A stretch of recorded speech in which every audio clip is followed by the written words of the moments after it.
I didn't know what to expect when I came into an encounter. I didn't know what to expect. I probably was one of the biggest sinners you can ever encounter. I didn't have a role model growing up. I was just running the streets and, got involved with gangs and stuff like that. I was going through juvenile hall. I've been through honor camps, jail, multiple jails, and then ended up at 18 in prison.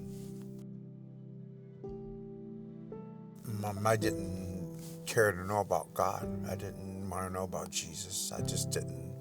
It wasn't in my mindset at all whatsoever until this last term going to prison. I was working in the chow hall in Chino State Prison, and they had asked me to pull knives out of the kitchen. I said, I'm not going to pull knives out of the kitchen. I'm trying to make a connection with God. I just wanted to change my life because I was starting to read the Word.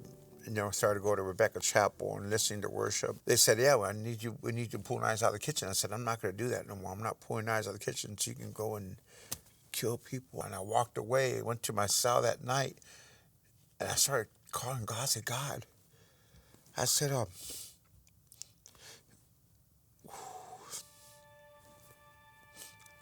I know you're real.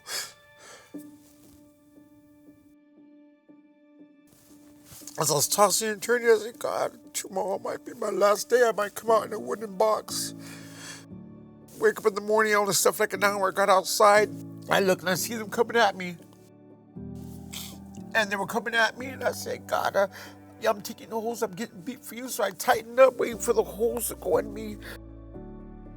And when like a minute passed by, nothing happened to me. I looked up, and the guy had his hand extended, the shot caller. I go, what's going on? He goes, I just want to tell you that you're on your own. You're not with us no more.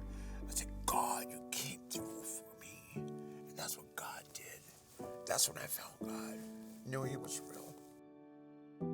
After I got out of prison, I started going to San Marcos Church out there.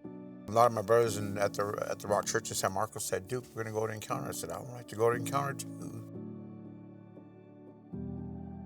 My experience through the forgiveness session was something that I had to experience myself because there were some things in my life, people in my life that I couldn't forgive. To hold on to unforgiveness, it's like a bag you carry with you, a big bag of luggage that you're just dragging and dragging and dragging.